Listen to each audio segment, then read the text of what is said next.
Hello दोस्तों, स्वागत है आप सभी का एमपी कांस्टेबल के प्रीवियस ईयर पेपर डिस्कशन में। ये हमारी तीसरी क्लास है। हमारी 2 क्लासेस कंप्लीट हो चुकी हैं। आप चाहें तो देख सकते हैं। स्टार्ट करते हैं हम। तो पहला क्वेश्चन लिखा हुआ है, 20 व्यक्तियों का औसत भार 60 किलोग्राम है। एक नया व्यक्ति समूह में शामिल हो जाता है और 21 व्यक्तियों का औसत भार 59 किलोग्राम हो जाता है। नए व्यक्ति का भार कितना होगा? दोस्तों क्या लिखा हुआ है, 20 व्यक्तियों का भार कितना लिखा हुआ है 60, तो हमारा योगफल कितना हो जाएगा 1200 हो जाएगा। ठीक है दोस्तों। अब 21 व्यक्तियों का भार कितना लिखा हुआ है 59, तो हमारा योगफल कितना हो जाएगा 21 इंटू 59। 59 के दोस्तों क्या लिख सकते हैं हम 60 माइनस 1, तो क्या हो जाएगा, दोनों का गुणा क्या हो जाएगा, तो 1260 माइनस 21 यानी कितना हो जाएगा 1239। यहाँ लिख देता हूँ मैं, तो कितना हो जाएगा हमारा 1260 माइनस 21 यानी कितना हो जाएगा 1239। दोस्तों आप इसे ट्रिक से भी सॉल्व करते हैं। कैसे? जैसे हमारा औसत कितना हुआ था, कितना था 60 में क्या हुआ कि क्योंकि हमारा औसत भार कम गया इसलिए हम माइनस लगाएंगे। 60 में हमारा कितना एक वजन कम गया है, कितने व्यक्तियों की वजह से 21 व्यक्तियों की वजह से। और कितने व्यक्ति का हमको निकालना है, नया व्यक्ति का बाहर निकालना, एक व्यक्ति का, तो एक से क्या कर देंगे भाग कर देंगे, यानी 60 माइनस 21 कितना हो जाएगा 39, और ये हमारा आंसर हो जाएगा। ठीक है दोस्तों, चलते हैं अगले क्वेश्चन पर। P और Q मिलकर किसी कार्य को 20 दिनों में पूरा कर सकते हैं। यदि Q अकेले कार्य को 25 दिनों में पूरा कर सकता है तो P अकेले उस कार्य को कितने दिनों में पूरा कर सकता है? दोस्तों क्या लिखा हुआ है, P प्लस Q मिलकर कितने दिनों में कर सकते हैं 20 दिनों में, और केवल Q उस काम को कितने दिनों में कर सकता है 25 दिनों में। दोस्तों टाइम एंड वर्क के इस सवाल में सबसे पहले हमें क्या करना पड़ता है, टोटल वर्क निकालना पड़ता है। टोटल वर्क क्या होता है, एलसीएम होता है दिनों का। एलसीएम लेना है हमको किसका, दिनों का। दिनों का एलसीएम हमारा क्या होता है, टोटल वर्क होता है। तो क्या हो जाएगा एलसीएम 25 और 20 का 100 हो जाएगा। दोस्तों अब हमें क्या निकालनी है, एफिशिएंसी। एफिशिएंसी क्या होती है दोस्तों, टोटल वर्क अपॉन टाइम। यानी अगर मैं P प्लस Q की अगर निकालना चाहूँ तो क्या हो जाएगा 100 अपॉन 20 यानी कि कितना हो जाएगा 5 हो जाएगी P प्लस Q की। अगर मैं Q का बस निकालना चाहूँ तो 100 अपॉन कितना हो जाएगा 25 यानी कितना हो जाएगा 4। Q की एफिशिएंसी 4 हो जाएगी और P प्लस Q की एफिशिएंसी 5 हो जाएगी। तो क्या पूछा उसने, P अकेले उस कार्य को कितने दिनों में करेगा। दोस्तों P प्लस Q मिलकर एफिशिएंसी 5 है और Q की अकेली 4 है, तो P की एफिशिएंसी अकेले कितनी हो जाएगी 1 यूनिट। यानी P पूरा उस काम को 100 यूनिट काम को कितने दिनों में करेगा, 1 यूनिट डेली पर डे करेगा, तो 100 दिनों में वो कंप्लीट कर लेगा और यही हमारा आंसर हो जाएगा। ठीक है दोस्तों, ये हमारा आंसर हो गया। अगला क्वेश्चन देखते हैं दोस्तों।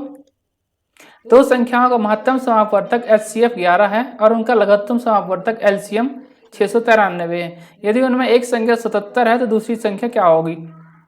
दोस्तों इस क्वेश्चन को हम फार्मूले से सॉल्व कर लेते हैं। क्या होता है हमारा फार्मूला, LCM इंटू HCF बराबर पहली संख्या गुणे दूसरी संख्या। LCM कितना लिखा हुआ है हमारा, LCM हमारा लिखा हुआ है 693, HCF कितना लिखा हुआ है 11, और पहली संख्या हमारी कितनी लिखी हुई है 77, और दूसरी संख्या हमें निकाल ली है। ठीक है दोस्तों, तो काट देंगे 11 इंटू 7 77 हो जाएगा। 7 से काटेंगे तो 11 9 बार जाएगा 63 और 63 बचेगा यानी 9। यानी दोस्तों दूसरी संख्या क्या हो जाएगी हमारी 99, तो हमारा आंसर क्या हो जाएगा 99। अगला क्वेश्चन देखते हैं दोस्तों। रोहित एक गेंद को 700 रुपये में खरीदता है। रोहित इस गेंद पर ग्राहक को 20% और 25% के 2 क्रमागत बट्टे देता है, तो गेंद का विक्रय मूल्य क्या होगा? दोस्तों सबसे पहले हम फ्रैक्शनल वैल्यू की बात करते हैं। 20% की फ्रैक्शनल वैल्यू क्या होती है दोस्तों 1/5। कैसे निकालेंगे, 20 अपॉन 100 कर देंगे तो कितना आ जाएगा 1/5। वैसे ही 40% की फ्रैक्शनल वैल्यू क्या हो जाएगी दोस्तों, 40% यानी क्या होता है 40% यानी क्या होता है 2/5, तो 40 अपॉन 100 कर देंगे दोस्तों तो कितना हो जाएगा 2/5। ये फ्रैक्शनल वैल्यू हो गई। दोस्तों अगर उसका 700 रुपये क्या था अंकित मूल्य था, ठीक है, तो एक डिस्काउंट दिया उसने 1/5 का, यानी 5 अंकित मूल्य था, तो अब कितना बचा, 1 कम होके 4 बचा, तो क्या लिख देंगे इसे 4/5 लिख देंगे। और अगली बार क्या हुआ 5 अंकित मूल्य था तो 2 कम हो गया, तो अंकित मूल्य कितना बचा 3/5 बचा, और यही हमें निकालना है। दोस्तों इसे सॉल्व सिंप्लीफाई कर लेते हैं। 700 को हम 7 इंटू 100 लिख सकते हैं। 4 इंटू 3 कितना हो गया 12, 25 इंटू 25 कितना हो गया 5 इंटू 5 कितना हो गया 25। ठीक है, 25 से काट देंगे, कितनी बार जाएगा 4, कितनी बार जाएगा 4, 12 चौको 48, 48 गुणे 7 हमारा आंसर हो जाएगा 7 8 56 हो जाएगा, 5 7 चौको 28, 5 33, 336 रुपये हमारा आंसर हो जाएगा, पहला ऑप्शन है। ठीक है दोस्तों, अगला क्वेश्चन देखते हैं। एक सोसाइटी में 120 सदस्यों की औसत आयु 62.5 वर्ष है। 30 नए सदस्यों को शामिल करने पर आयु 58.2 वर्ष हो जाती है। नए शामिल सदस्यों का औसत आयु कितनी होगी? दोस्तों हमें 30 नए सदस्य आए हैं, तो 30 नए सदस्यों की औसत आयु ज्ञात करनी है। ठीक है दोस्तों, क्या करते हैं, हमारा 120 सदस्यों की औसत आयु कितनी थी 62 वर्ष, तो हमारा योगफल क्या हो जाएगा, योगफल क्या होता है, सदस्यों की संख्या और उसका एवरेज का गुणा कर देते तो योगफल निकाल आता है। तो 120 गुणे 62.5 करेंगे दोस्तों, ये हमारा योगफल निकाल आएगा। और अगली बार क्या होता है, 30 सदस्य और जुड़ जाते हैं, तो कितने, और 120 सदस्य हमारे पास पहले से थे, तो 150 सदस्य हो जाते हैं, और हमारा एवरेज कितना हो जाता है 58.2 हो जाता है। दोस्तों इसका योगफल निकालेंगे, दोनों का योगफल निकालेंगे।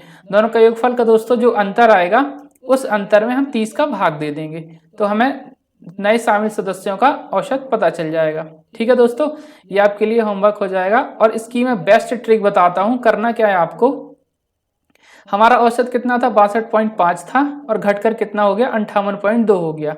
सबसे पहले हम अपना औसत लिख लेते हैं, कितना था 62.5 था, फिर माइनस लगाएंगे। माइनस क्यों लगाएंगे, क्योंकि हमारा औसत घट गया है। कितना घट गया, 62.5 से 58.2 रह गया, तो यहाँ लिख लेंगे 62.5 से कितना कम हो गया 58.2 रह गया है। दोस्तों इन सभी को क्या करेंगे 30 में विभाजित कर देंगे, 30 में विभाजित कर देंगे।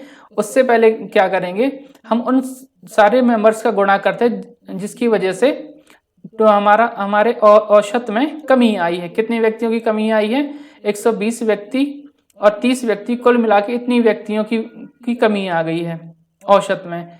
तो कितना हो जाएगा 120 प्लस 30 150, 150 से हम गुणा कर देंगे। ठीक है दोस्तों, तो इसे सॉल्व कर लेंगे, हमारा क्या हो जाएगा आंसर, 30 से काट देंगे तो कितना जाएगा 5 बार जाएगा, और इसका डिफरेंस कितना हो जाएगा 6.5 माइनस इसका डिफरेंस कितना हो जाएगा 4.3, 4.3 से 5 का गुणा कर देंगे, कितना हो जाएगा 5 3 15, 5 चौके 20 21, 21.5, 21.5 62.5 में घटाएंगे तो आंसर हमारा कितना आएगा 41 आ जाएगा। यानी 30 सदस्यों की औसत आयु कितनी हो जाएगी हमारी 41 वर्ष। दोस्तों ये आपको बहुत ध्यान से करना है इसको, क्योंकि इसमें कैलकुलेशन ज़्यादा हो जाएगा, इसलिए मैंने आपको ये शॉर्ट ट्रिक बताई है। शॉर्ट ट्रिक आप अगर समझ में आपको नहीं आती तो 2 बार वीडियो देखें, 3 बार देखें। अगर इसके बाद भी आपको थोड़ा सा डाउट होता है तो आप मुझे कमेंट कर सकते हैं, मैं आपको एक सेपरेट वीडियो में बहुत अच्छे तरीके से एवरेज के बारे में बता दूंगा। ठीक है दोस्तों, अगला क्वेश्चन देखते हैं। k + 1 अपान के बराबर +2 लिखा हुआ है बराबर 0, k छोटा है 0 से, तो 1k की पावर 17 प्लस 1/k की पावर 11 का मान निकालना है। दोस्तों सॉल्व करते हैं, इससे क्या करेंगे वैल्यू पुटिंग से सॉल्व कर लेंगे। k प्लस 1/k लिखा हुआ है कितना दोस्तों -2, तो दोस्तों k की वैल्यू क्या रख देंगे -1 प्लस 1/-1 बराबर क्या हो जाएगा -2। दोस्तों -2 बराबर हमारा -2 आ गया, इसका मतलब हमने सही वैल्यू पुट की है। अब यहाँ देखते हैं दोस्तों, जब भी k की वैल्यू क्या लिखी हुई है 1, k की वैल्यू हमने क्या मानी है -1, तो -1 की पावर क्या हो जाएगा 17 प्लस 1/-1 की पावर क्या हो जाएगा 11। दोस्तों क्या करते हैं, जब भी -1 की पावर, यहाँ मैं लिख देता हूँ, -1 की पावर सम संख्या होती है, -1 की पावर कोई भी सम संख्या होगी, सम संख्या, तो हमारा जो आएगा वो क्या आएगा, आंसर सम ही आएगा। ठीक है, और -1 की पावर जब भी विषम संख्या आएगी तो हमारा पास क्या नंबर क्या आएगा, हमारा यहाँ पॉजिटिव आएगा। और जब हमारा -1 की पावर विषम संख्या होगी, ऑड नंबर विषम संख्या होगी, तो हमारा जो आंसर आ गया वो माइनस में आएगा। दोस्तों यहाँ -1 की पावर -1 की पावर 17 लिखा हुआ है, यानी इसका आंसर -1 आएगा, और -1 की पावर 11 विषम संख्या लिखी हुई है, तो यहाँ भी -1 ही आएगा। तो -1 प्लस -1 कितना हो जाएगा -2, और -2 ही हमारा आंसर हो जाएगा। ठीक है दोस्तों, अगला क्वेश्चन देखते हैं। a + b + 2c into a square plus b square plus 4c square minus a b minus 2b minus 2c के मान क्या होगा।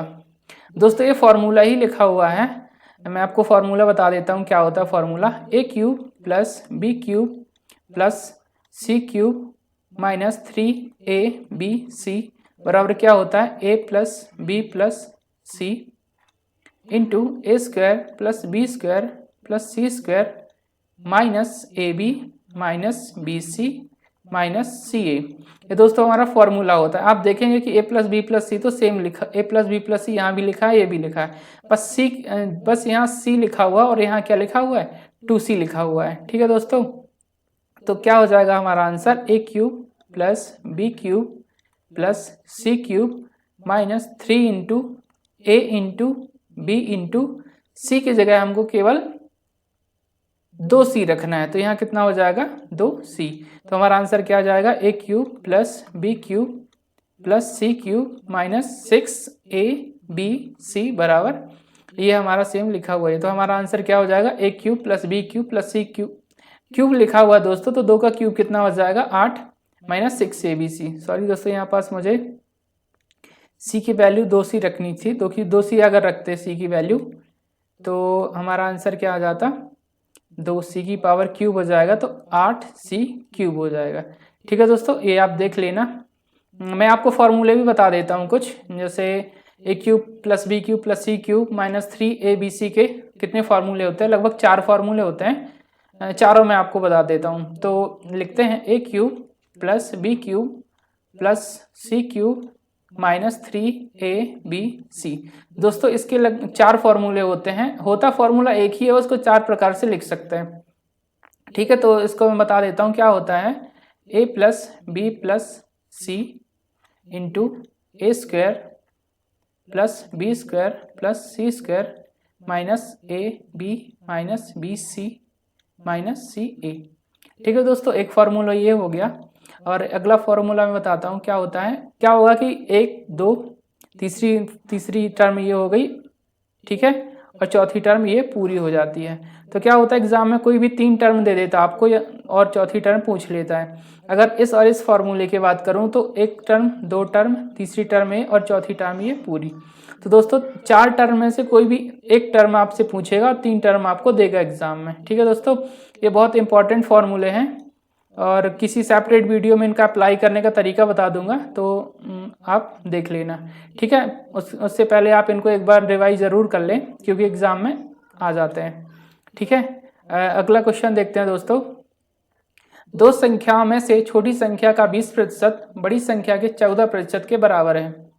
यदि दोनों संख्याओं का योग 8942 है तो बड़ी संख्या का मान क्या है। ठीक है दोस्तों, हम मान लेते हैं छोटी संख्या x है और बड़ी संख्या क्या लेते हैं y मान लेते हैं। ठीक है, x का 20% 20/100 कर देंगे बराबर y का 14% 14/100 कर देंगे। ठीक है दोस्तों, तो ये दोनों 100 कट जाएगा और इससे ये कितना जाएगा 10 और ये कितना जाएगा 7, 2 से काट देंगे तो क्या हो जाएगा x y को नीचे ले आएंगे x/y 7 के नीचे ये 10 कहाँ जाएगा, इधर आ जाएगा, 7/10 हो जाएगा। क्या बोला, दोनों संख्याओं का योग ये दिया हुआ है। ठीक है दोस्तों, 7 + 10 x + y का अनुपात में टोटल कितना दिया हुआ है 17 की वैल्यू कितनी दी हुई है 8 9 4 2। ऐसे काट देंगे दोस्तों, 17 × 5 17 × 85। ठीक है दोस्तों, कितना बचा 17 × 85 85 यहाँ लिख दूँ अगर मैं, तो 4 और 4 17 दूनी कितना हो जाएगा 34, कितना बचेगा 10 और 2 17 × 6 17 छक्का 102, यानी कितना आ जाएगा 526 आ जाएगा। एक अनुपात बराबर कितना आ जाएगा 526। तो क्या पूछा उसने, तो बड़ी संख्या क्या है, बड़ी संख्या क्या थी हमारी 10, तो क्या हो जाएगा हमारा आंसर 1 × 10 कर लेंगे, कितना हो जाएगा 5 2 6 0, ये 5260 हमारी संख्या हो जाएगी और यही हमारा आंसर भी हो जाएगा। ठीक है दोस्तों, चलते अगले क्वेश्चन पर। क्या लिखा हुआ है, एक कार निर्धारित समय से 60 मिनट पहले निकल जाती है लेकिन 280 किलोमीटर दूर अपने गंतव्य स्थान तक पहुंचने के लिए उसे सामान्य चाल 14 किलोमीटर/घंटे धीमी करनी पड़ती है। कार की सामान्य चाल क्या है।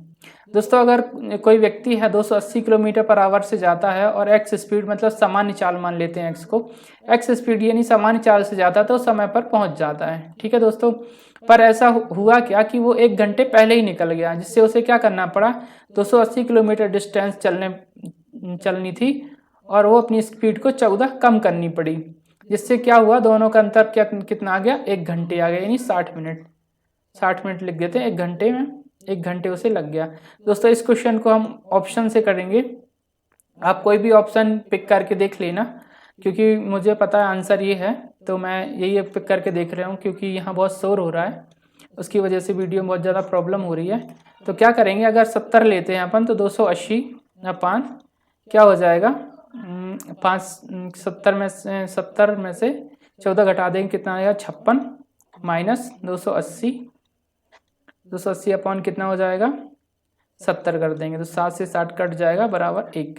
7 × 4 28 हो जाएगा, इससे काट देंगे 28 से कम 28, 28 दूनी 56, 2 से काट देंगे तो कितना जाएगा 5 बार, यानी हमारा कितना आ गया 5 माइनस 4 बराबर कितना आ गया आंसर 1। तो दोस्तों उसकी स्पीड कितनी रही होगी, 36 किलोमीटर आवर ही रही होगी। ठीक है दोस्तों। अच्छा दोस्तों सब्सक्राइब ज़रूर करें हमारे चैनल को। दोस्तों इन वीडियो से अगर आपको फ़ायदा होता है तो प्लीज़ सब्सक्राइब करें, और इससे क्या होता है, हमें थोड़ी सी हेल्प मिल जाती है। ठीक है दोस्तों, हमें मोटिवेशन भी मिलता है कि सब्सक्राइब आप कर देते हो तो। ठीक है, तो धन्यवाद, थैंक्स फॉर योर सपोर्ट दोस्तों। चलते हैं अगले क्वेश्चन पर। दोस्तों सब्सक्राइब जरूर करें। अगला क्वेश्चन क्या लिखा हुआ है, 2 वृत्त की परिधि 77 सेंटीमीटर और 154 सेंटीमीटर है, उनकी त्रिज्याओं के बीच का अंतर कितना है। ठीक है दोस्तों, हमको पता है परिधि कितना होती है, 2 पाई r होती है। हम दोनों त्रिज्याओं को क्या मान लेते हैं, बड़ी त्रिज्या r थी और छोटी त्रिज्या क्या मान लेते हैं, स्मॉल r। ठीक है दोस्तों, कैपिटल R बड़ी त्रिज्या, स्मॉल r कितनी हो जाएगी, छोटी त्रिज्या। ठीक है, परिधि हमें मालूम है क्या होती है दोस्तों, 2 पाई r, यानी क्या लिख सकते हैं 2 pi capital R minus 2 pi small r बराबर कितना दिया हुआ है, 154 माइनस 77। दोनों त्रिज्याओं का अंतर कितना होगा। ठीक है दोस्तों, कितना हो जाएगा, 2 × 22/7 हो जाएगा। 22/7 कॉमन ले लेंगे तो कितना हो जाएगा, r माइनस r बराबर कितना हो जाएगा 77। ठीक है, इससे काट देंगे तो कितना बचेगा 2, यहाँ कितना हो जाएगा 7। दोस्तों r माइनस r बराबर क्या हो जाएगा, 7 × 7 49 अपॉन कितना हो जाएगा 4, तो काट देंगे 12 चौको 48, 12.25, ये हमारा आंसर हो जाएगा। तो दोस्तों दोनों त्रिज्याओं का अंतर कितना हो जाएगा, 12.25। अगला क्वेश्चन देखते हैं दोस्तों, यदि tan x बराबर 10/17 है तो sin x का मान क्या होगा। ठीक है दोस्तों, हमें पता है tan थीटा बराबर क्या होता है, लंब बटे आधार यानी बेस। ठीक है दोस्तों, और sin थीटा बराबर क्या होता है, लंब अपान कर्ण लिख सकते हैं, हाइपोटेन्यूस लिख सकते हैं। तो सबसे पहले हमें कर्ण निकालना पड़ेगा। कर्ण क्या होता है, कर्ण का स्क्वायर बराबर क्या होता है, आधार का स्क्वायर, यानी क्या लिखा था 10/17 लिखा था, आधार का स्क्वायर 10 का स्क्वायर प्लस 17 का स्क्वायर बराबर कितना हो जाएगा, √100 प्लस 289, तो कितना हो जाएगा दोस्तों, √389। तो दोस्तों साइन थीटा क्या हो जाएगा, साइन x बराबर क्या हो जाएगा, लंब कितना था 10 अपान कितना हो जाएगा 389 हो जाएगा। ठीक है दोस्तों, तो ये हमारा आंसर हो जाएगा। दोस्तों अगर ऑप्शन हम देखते तो हमारा आंसर तो पहले ही आ चुका था, क्योंकि आप देख रहे हो तीनों में 389 लिखा हुआ है। ठीक है, और साइन थीटा बराबर क्या होता है, लंब अपान कर्ण। तो लंब केवल एक ही ऑप्शन में 10 दिया हुआ था और किसी ऑप्शन में 10 नहीं दिया हुआ था, तो हमारा आंसर यही सही हो जाता। दोस्तों ऑप्शंस देख के भी आप सॉल्व कर सकते हैं इस क्वेश्चन को। ठीक है, अगला क्वेश्चन देखते हैं, 9 क्रमबद्ध विषम संख्याओं का औसत 27 है, यदि इन 9 विषम संख्याओं की पिछली संख्या और अगली संख्या को भी शामिल कर लिया जाए तो नया औसत क्या होगा। दोस्तों क्या होता है, 9 विषम संख्याएं लिखी हुई हैं, जैसे उनका औसत कितना लिखा है 27। ठीक है दोस्तों, जब भी हम किसी संख्या में, मैं करके बता देता हूँ, बस अगली संख्या क्या हो जाएगी 29, अगली संख्या क्या हो जाएगी 31 और अगली संख्या क्या हो जाएगी 33। ठीक है, इससे पहले संख्या कौन रही होगी 25, और इससे पहले कौन थी 23, और इससे पहले कौन थी 21। ठीक है दोस्तों, इसके पहले 25 ही आएगी, 23 और 21। ठीक है दोस्तों, हमने 4 संख्याएं, 21 के बाद क्या हो जाएगा 19 हो जाएगा। हमने 4 संख्याएं यहाँ लिख ली हैं और 4 संख्या हमें यहाँ लिखनी है, तो कितना हो जाएगा 35। तो आप देख रहे हैं दोस्तों, अगर औसत 27 है तो 4 संख्या यहाँ आएंगी और 4 संख्या यहाँ आएंगी। दोस्तों जब भी औसत में उसकी कुछ जो औसत ही जोड़ा जाता है तो हमें औसत में क्या कोई प्रभाव नहीं पड़ता। तो आप ये देखो कि अगली 2 संख्याएं जोड़ी गई हैं तो औसत क्या हो जाएगा उनका, 19/35 जोड़ा गया तो कितना हो जाएगा 8 5 14, 4 1 5। दोस्तों कितना हो रहा है 54 हो रहा है, यानी दोनों संख्याओं का औसत कितना होना चाहिए 27 होना चाहिए। तो देख लेते हैं क्या 27 हो रहा है, यानी 2 कर देंगे कितना आएगा 27। इसका मतलब दोस्तों अगर संख्याओं में 2 संख्या आगे की 2 संख्या पीछे की या एक संख्या आगे की या एक संख्या पीछे की, अगर कोई भी संख्या 1 2 3 4 कितनी भी संख्या आगे और पीछे बराबर बढ़ाई जाती हैं तो हमारे एवरेज में कोई प्रभाव नहीं पड़ता।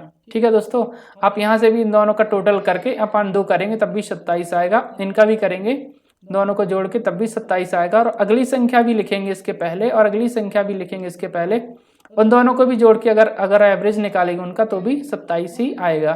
ठीक है दोस्तों, तो हमारा नया औसत क्या हो जाएगा 27 ही रहेगा, हमारा औसत परिवर्तित नहीं होगा। ठीक है दोस्तों, अगला क्वेश्चन देखते हैं। 25 मीटर लंबी सीढ़ी का पांव इमारत के आधार से 7 मीटर दूर है। यदि सीढ़ी का शीर्ष 4 मीटर फिसल जाता है तो सीढ़ी का पांव कितनी दूरी तक खिसकेगा। सॉल्व करते हैं दोस्तों। क्या लिखा हुआ, मान लेते ये हमारी इमारत है, इमारत से कितनी दूरी पर सीढ़ी है 7 मीटर दूर पर। ठीक है दोस्तों, इमारत पर सीढ़ी है तो ये क्या हो जाएगी हमारी सीढ़ी कितनी मीटर 25 मीटर है। ठीक है दोस्तों, ये कितना हो जाएगा 90 डिग्री हो जाएगा। ठीक है, ये क्वेश्चन दोस्तों क्या है ट्रिपलेट पर बेस्ड क्वेश्चन है। ट्रिपलेट पर आपको ट्रिपलेट के बारे में जानकारी होगी, अगर नहीं है तो मैं बता देता हूँ। ट्रिपलेट वो संख्याएं होती हैं जो पाइथागोरस प्रमेय का पालन करती हैं। जैसे कोई प्रमेय के पाइथागोरस लिख दूं थ्योरम 7 24 और 25 लिख देता हूँ, 7 24 25 में लिख देता हूँ, 7 24 और 25 एक ये होगी, और मान लेते हैं 20 15 25 ये भी पाइथागोरस होती है। बहुत सारी होती है जैसे 3 4 5 और भी संख्या होती हैं 7 24 25 बहुत सारी संख्या होती है तो लिखी हुई है। तो दोस्तों ये जो क्वेश्चन है पाइथागोरस प्रमेय पर बेस्ड है, तो सॉल्व करते हैं इसे। मैं इनको किनारे लिख देता हूँ। ठीक है दोस्तों, क्या लिखा हुआ है यहाँ लिख देता हूँ, तो 7 24 और 25 और अगली क्या है 15 20 और 25। क्या होता है दोस्तों पाइथागोरस इसका स्क्वायर प्लस इसका स्क्वायर बराबर इसके स्क्वायर के बराबर होता है, यानी लंब का स्क्वायर प्लस आधार का स्क्वायर बराबर कर्ण के स्क्वायर के बराबर होता है। ठीक है दोस्तों, क्या होता है यदि सीढ़ी 4 मीटर फिसल जाती है। ठीक है दोस्तों, ये कितनी टोटल, अगर 25 ये है 7 ये है तो ये हमारा पूरी मीनार कितनी हो जाएगी दोस्तों 24 हो जाएगी। क्यों 7 24 25 ट्रिपलेट होता है, अगर 7 ये है तो 24 हमारा अब ये लंब रहा होगा। ठीक है दोस्तों, अगर ये 4 मीटर फिसल जाती है तो शीर्ष से 4 मीटर फिसलेगी तो मान लीजिए यहाँ पास आ गई। ठीक है, 4 मीटर फिसल गई। अब ये हमारे पास कितना टोटल कितना था 24 था, तो अब हमारे पास कितना बचा, ये 20 बचा। क्योंकि सीढ़ी फिसली है, जितनी सीढ़ी पहले थी वो सीढ़ी उतनी ही होगी, तो क्या करेंगे ये सीढ़ी अब कहाँ पास आ जाती है, कुछ यहाँ पास ये आ जाती है, तो क्या हो जाएगी सीढ़ी कुछ इस प्रकार हो जाएगी। ठीक है दोस्तों, क्योंकि अब हमारा लंब क्या हो गया है 20 और कर्ण कितना 25, ये लंब कितना 20 और कर्ण कितना 25, तो दोस्तों आधार कितना हो जाएगा हमारा 15, यानी यहाँ से यहाँ तक टोटल कितना हो जाएगा 15 हो जाएगा। तो क्या पूछा गया है सीढ़ी का पांव कितनी दूरी तक खिसकेगा। दोस्तों ये टोटल मिला के 15 यहाँ से मीनार से यहाँ तक, और ये केवल 7 है तो मीनार से खिसकने का जो डिस्टेंस है वो कितनी हो जाएगी 8 मीटर। ठीक है दोस्तों, तो हमारा आंसर कितना आ जाएगा 8 मीटर। ठीक है, अगला क्वेश्चन देखते हैं दोस्तों। यदि tan f बराबर 8/15 है तो sin f और cos f का मान ज्ञात कीजिए। tan थीटा बराबर क्या होता है दोस्तों, tan f लिख देता हूं मैं, tan f बराबर क्या होता है लंब अपान आधार। ठीक है, हिंदी में लिख देता हूं आधार। ठीक है, और ये क्या होता है sin थीटा बराबर क्या होता है लंब अपान कर्ण के, प्लस cos थीटा क्या होता है दोस्तों आधार अपान कर्ण के। ठीक है। तो सबसे पहले हमें क्या निकालना पड़ेगा, कर्ण। कर्ण बराबर क्या होता है, कर्ण का स्क्वायर बराबर क्या होता है 15 का स्क्वायर लंब का स्क्वायर प्लस आधार का स्क्वायर। आधार कितना हुआ 8, 15 का स्क्वायर प्लस 8 का स्क्वायर कितना हो जाएगा दोस्तों 225 प्लस 64 यानी कितना हो जाएगा 289 हो जाएगा। ठीक है, तो कर्ण हमारा कितना हो जाएगा √289। तो कितना हो जाएगा हमारा कर्ण 17 हो जाएगा। ठीक है दोस्तों, लंब कितना था हमारा, लंब था हमारा 15, यहाँ 15 लिख देता हूँ, 15/8 था। यहाँ कितना था 15 प्लस 15 कितना हो जाएगा, कर्ण कितना है हमारा 17 प्लस आधार कितना था हमारा 8 और कर्ण कितना है 17, दोनों को ऐड कर देंगे कितना हो जाएगा दोस्तों 23/17 हो जाएगा। ठीक है दोस्तों, ये हमारा आंसर हो जाएगा। दोस्तों अगर आप ऑप्शन देखते हैं तो ऑप्शन से भी ये सॉल्व हो सकता था, क्योंकि सभी में कितना दिया हुआ 17 17 17 17। इसका मतलब इसका कर्ण जो था वो 17 ही था, केवल आपको आधार और लंब को जोड़ना था। आधार और लंब को जोड़ देते तो आपको आंसर 23 मिल जाता। ठीक है दोस्तों, अगला क्वेश्चन देखते हैं। यदि x² प्लस y² बराबर 29 है और x माइनस वाई 3 है तो 4xy का मान क्या होगा। ठीक है दोस्तों, इसमें फार्मूला लगा देंगे। x माइनस वाई का होल स्क्वायर क्या होता है दोस्तों, x माइनस का होल स्क्वायर कर देंगे कितना हो जाएगा 3 का स्क्वायर 9, ये कितना हो जाएगा x² प्लस y² प्लस नहीं होता माइनस होता है -2xy बराबर कितना हो जाएगा 9। x का स्क्वायर प्लस y का स्क्वायर लिखा हुआ है कितना 29, यहाँ 29 लिख देंगे तो -2xy बराबर हमें क्या मिल जाएगा 9 माइनस 29। तो -2xy बराबर हमें क्या मिल जाएगा -20, इससे ये कट जाएगा। 2xy बराबर 20 लिखा हुआ दोस्तों, हमसे क्या पूछा है 4xy, तो हम क्या करेंगे 2 से और गुणा कर देंगे इन दोनों में। ठीक है दोस्तों, तो क्या हो जाएगा 4xy बराबर कितना हो जाएगा हमारा आंसर 40। ठीक है दोस्तों, ये 40 हमारा आंसर हो गया। अगला क्वेश्चन देखते हैं दोस्तों। एक वस्तु को 10% हानि पर बेचा जाता है, यदि इसके क्रय मूल्य में 5 रुपए की कमी की जाती और विक्रय मूल्य में 8 रुपए की वृद्धि की जाती तो इस पर 10% का लाभ अर्जित किया जाता। वस्तु का वास्तविक विक्रय मूल्य क्या है। ठीक है दोस्तों, इसे हम क्या करेंगे रेशियो से सॉल्व कर लेते हैं। CP लिख देता हूँ क्रय मूल्य और विक्रय मूल्य क्या लिख देता हूँ मैं SP। ठीक है दोस्तों, क्रय मूल्य कितना था हमारा 100 था और विक्रय मूल्य क्या था 10% की हानि पर बेचा गया तो कितना हो जाएगा 90 रुपये हो जाएगा। ठीक है दोस्तों, और मैं क्या करता हूँ कि इसको थोड़ा सा सिंप्लीफाई कर लेता हूँ तो 10:9 हो जाएगा और x लगा देता हूँ इसमें, जिससे हमको क्या कन्फ्यूज़न ना हो। अब क्या बोलता है वो, अगर क्रय मूल्य में 5 रुपये की कमी की जाए। ठीक है दोस्तों, तो हमारा क्रय मूल्य, इसको मैं ऐसे लिख देता हूँ विक्रय मूल्य अपान क्रय मूल्य लिख देता हूँ 10x। क्रय मूल्य में 5 रुपये की कमी की जाए और विक्रय मूल्य में 8 की वृद्धि की जाए। विक्रय मूल्य ये था तो 8 की वृद्धि कर दी गई, तो क्या होता है 10% का लाभ होता है। हमारा क्रय मूल्य कितना था 100 था, 10% का लाभ हो गया तो कितना हो गया 110 हो गया। इसे भी सिंप्लीफाई कर लेते हैं, ये हो गया। अब क्या करेंगे, इसमें इसका मल्टीप्लाई कर देंगे, इसमें इसका कर देंगे, 10 का इसमें करेंगे तो कितना आ जाएगा दोस्तों 90x प्लस 80 बराबर क्या हो जाएगा 110x माइनस 55। ठीक है दोस्तों, 11x यहाँ लिखा हुआ 110x यहाँ लिखा, 90x यहाँ लिखा है, तो कितना हो जाएगा हमारा 20x बराबर 80 प्लस 55 कितना हो जाएगा दोस्तों 135 हो जाएगा। तो x की वैल्यू क्या निकल आएगी दोस्तों हमारी, यहाँ लिख देता हूँ x बराबर क्या हो जाएगा दोस्तों 135/20। क्या पूछा है दोस्तों, वस्तु का विक्रय मूल्य क्या है, क्या है। ठीक है दोस्तों, विक्रय मूल्य क्या था हमारा, वास्तविक विक्रय मूल्य क्या था 9x था। तो दोस्तों इसमें 9 का और गुणा कर देते हैं तो हमारा 9x हमारा विक्रय मूल्य निकल आएगा।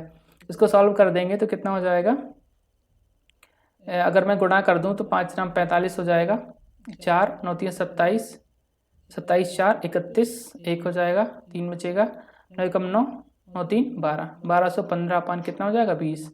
दोस्तों अगर इस जीरो को मैं काट दूं तो हमारे यहाँ दशमलव लग जाएगा।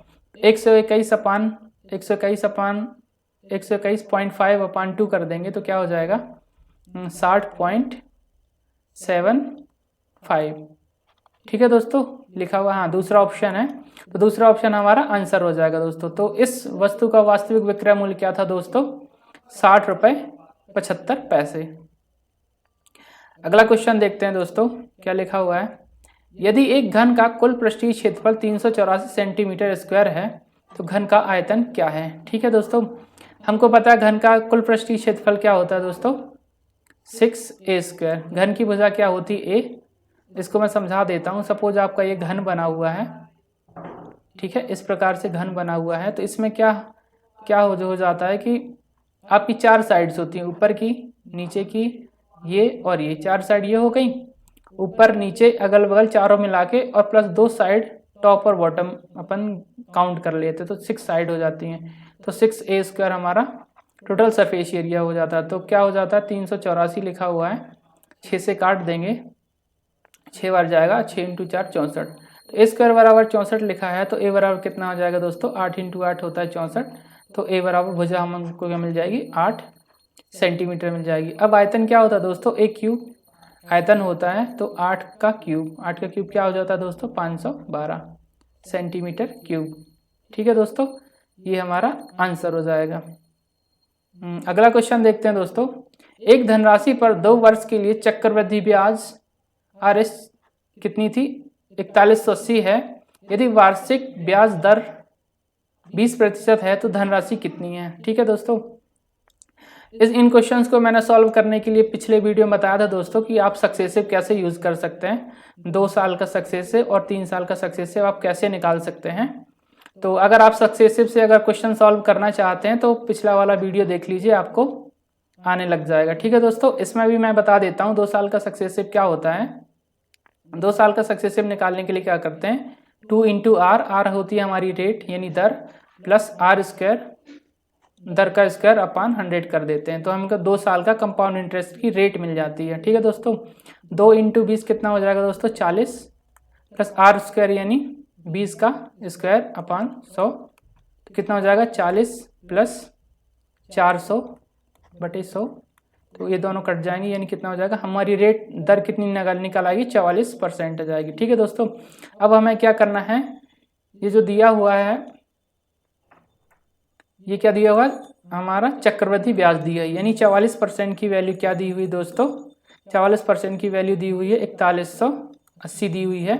इसे काट लेंगे तो कितना हो जाएगा 4 से काटें 4 एकम 4 0, 4 × 4 16 और 4 × 5 20, इतना हो जाएगा। क्या पूछा है धनराशि। धनराशि क्या होता है दोस्तों हमारी धनराशि क्या होती है 100% होती है। कोई भी जब भी हम सक्सेसिव यूज करते हैं तो हमको 100% ही मूलधन पर ही काउंट करना होता है। ठीक है दोस्तों, तो 4 की वैल्यू ये दी हुई है।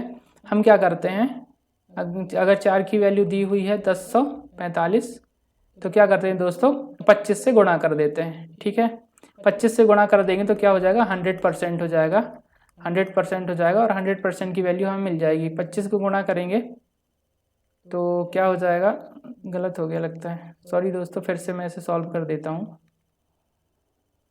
क्या हो गया, इसे फिर से सॉल्व कर देता हूँ। क्या लिखा हुआ है 44% बराबर क्या लिखा हुआ है 44% की वैल्यू हमको क्या दे रखी है 4180। ठीक है दोस्तों, मैं इसे 11 से काट देता हूँ तो कितना हो जाएगा 11 × 33। ठीक है, कितना बचेगा 7, 41 लिखा हुआ है ना, 11 × 33 हो जाएगा, कितना बचेगा 7, 8 बचेगा, सॉरी दोस्तों 8 बचेगा। 11 × 33, 11 × 8 88 हो जाएगा। ठीक है दोस्तों, 88 × 0 380 आ जाएगा। 380 को अगर मैं 4 से भी काट दूं तो कितना हो जाएगा हमारा कितना हो जाएगा 4 8 32 9 आ जाएगा, 4 नहीं 36 और 4 पंचे 20, 95 हो जाएगा। ठीक है दोस्तों, 1% बराबर क्या हो जाएगा हमारा 95 हो जाएगा। तो 100% बराबर क्या हो जाएगा दोस्तों 100 से हम गुणा कर देंगे, कितना हो जाएगा 95 × 100। तो क्या हो जाएगा हमारा आंसर 9500 हमारा आंसर हो जाएगा। ठीक है दोस्तों, ये लिखा ऑप्शन चौथा हमारा सही आंसर हो जाएगा। अगला क्वेश्चन देखते हैं दोस्तों। क्या लिखा हुआ है a⁴ प्लस 1/a⁴ बराबर 194 दिया है। तो a⁴ प्लस दोनों का बटे में लिखा हुआ है a⁴ का मान क्या होगा। ठीक है दोस्तों, सबसे पहले हम इसे सिंप्लीफाई कर लेते हैं। तो इसको हम किस तरीके से लिख सकते हैं, अगर a⁴ से भाग दे दूँ तो क्या हो जाएगा, क्योंकि हमारा हमको भाग देना है तो क्या हो जाएगा a⁴ बचेगा प्लस 1/a³ बचेगा। दोस्तों फाइनल हमें ये निकालना है, तो ये निकालने का तरीका मैं आपको बताता हूँ, बहुत ही सिंपल तरीका बताऊँगा। क्या करते हैं, a⁴ लिखा हुआ है प्लस 1/a⁴ लिखा हुआ बराबर कितना 194 निकला लिखा हुआ है। ठीक है दोस्तों, ये हमें निकालने के लिए सबसे पहले क्या चाहिए होगा, a + 1/a, इसका ही क्यूब अपन करेंगे तो ये हमें मिल जाएगा। ठीक है दोस्तों, सबसे पहले ये निकालते हैं। तो क्या हो जाएगा दोस्तों हमारा, यहाँ क्या करेंगे हम 2 जोड़ देंगे, दोनों साइड 2 जोड़ देंगे तो क्या हो जाएगा a² + 1/a² का होल स्क्वायर मिल जाएगा बराबर कितना हो जाएगा 196 मिल जाएगा। 196 क्या होता है दोस्तों, 14 का स्क्वायर। ठीक है दोस्तों, तो अगर मैं इस स्क्वायर से इसको काट दूं तो हमारा 14 ही मिल जाएगा। ठीक है, इसके बाद फिर से क्या करते हैं दोस्तों, इन दोनों पक्षों में फिर से 2 ऐड कर देते हैं, कितना हो जाएगा a + 1/a का होल स्क्वायर बराबर कितना हो जाएगा 14 + 2 16। 16 को क्या लिख सकते हैं दोस्तों, 4 का स्क्वायर, यानी मैं इस 2 से इसको काट सकता हूँ। दोस्तों हमको मिल चुका है a + 1/a बराबर 4 मिल चुका है, बस हमको यहाँ पास रखना है और हमारा आंसर आ जाएगा। ठीक है दोस्तों, क्या होता है कि मैं अगले पेज में बता देता हूँ। a + 1/a बराबर क्या लिखा हुआ दोस्तों, हमारा 4 लिखा हुआ है। ठीक है, हमें क्या निकालना है, a³ + 1/a³ हमें निकालना है। ठीक है दोस्तों, तो क्या होता है, इसका दोनों साइड का हम क्या कर देंगे, क्यूब कर देंगे, इसका भी क्यूब कर देंगे। ठीक है, a + 1/a का होल क्यूब कर देंगे। ठीक है दोस्तों, क्या हो जाएगा a³ + 1/a³ + 3 × ab, मतलब इंटू 1/a × a 3ab, यहाँ पास a होना चाहिए था, एक ही बात है, इंटू a + b का मान क्या लिखा हुआ है 4 बराबर 4 का क्यूब कितना हो जाएगा दोस्तों, 4 चौको 16 चौको 64, ये कितना हो जाएगा 64। तो a³ + 1/a³ कितना निकल आएगा दोस्तों हमारा, ये कितना हो जाएगा 3 × 4 × 4 = 12, यानी 64 जो लिखा हुआ है, क्या कहाँ गया, 64 जो लिखा हुआ है, 64 - 12 कितना हो जाएगा हमारा 52 ही हमारा आंसर हो जाएगा। ठीक है दोस्तों, ये वाला आंसर हो जाएगा। दोस्तों मैं इसकी कुछ स्टैंडर्ड फॉर्मेट बता देता हूँ। a + a लिखा हुआ है, अगर इसको हम k मान लेते हैं, अगर हमें a³ + 1/a³ निकालना है तो कैसे निकाल सकते हैं। ठीक है, अगर इसको निकालना है तो क्या, अगर इसे हम k मान लेते हैं, ठीक है, तो इसकी वैल्यू क्या हो जाती है k³ - 3 × k, ये हमारी इसकी वैल्यू हो जाती है। ठीक है दोस्तों, अगर हमें इस a + 1/a बराबर k अगर दिया है कि कोई भी संख्या दी हुई होगी, अगर हमें a² + 1/a² निकालना है तो क्या हो जाता है k² - 2, ये हो जाता है। ठीक है दोस्तों, अगर हमारे पास a + 1/a बराबर k दिया हुआ है, अगर हमें a⁵ +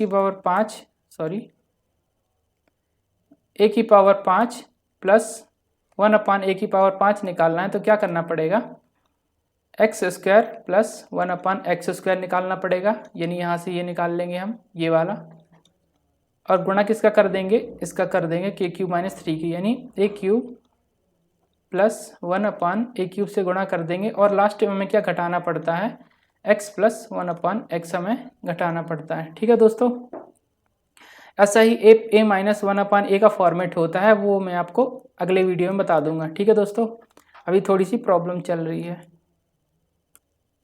अगला क्वेश्चन है दोस्तों, एक स्कूल में लड़कियों और लड़कों का औसत 30 किलोग्राम और 36 किलोग्राम है। यदि लड़कियों की संख्या लड़कों की संख्या की दुगनी है तो स्कूल में सभी विद्यालयों का औसत भार कितना होगा। ठीक है दोस्तों, क्या लिखा हुआ है, लड़की और लड़कियों का औसत दिया हुआ है, लड़कियों की संख्या लड़कों की संख्या की दोगुनी है। ठीक है दोस्तों, लड़कियों की संख्या दोगुनी है। अगर मैं कहूँ गर्ल्स रेशियो बॉयज़, तो यहाँ लड़कियों का औसत कितना लिखा हुआ है 30 और लड़कों का औसत कितना लिखा हुआ है 36। इसने क्या कहा, लड़कियों की संख्या दोगुनी है, तो 2:1 लिख लेते हैं। ठीक है दोस्तों इसे हम वेट एंड एवरेज से करेंगे, उसमें क्या करना पड़ता है, इन दोनों संख्या का गुणा कर देना है और इसका इसमें गुणा कर देना है, कितना आ जाएगा 60 + 36 और डिवाइड कर देना होता है हमको इन दोनों संख्याओं का योग से, यानी 2 + 1। 3 से भाग कर देंगे दोस्तों, कितना हो जाएगा 6 और 9/3 कितना हो जाएगा 32 × 3, 32 × 3 = 96। ठीक है दोस्तों, ये हमारा आंसर होगा। वेट एंड एवरेज से इससे कर सकते हैं, इजी है। अगला देखते हैं। अच्छा ठीक है दोस्तों, सारे क्वेश्चंस ख़त्म हो चुके हैं। Thanks for joining us. अगला वीडियो जल्दी ही आ जाएगा मेरा, और सब्सक्राइब करें चैनल को। ठीक है दोस्तों, इससे हमें क्या मिलती है, थोड़ी सी हेल्प मिलती है और हमारा मोटिवेशन भी बना रहता है वीडियो बनाने का। तो thanks for joining us. Thank you.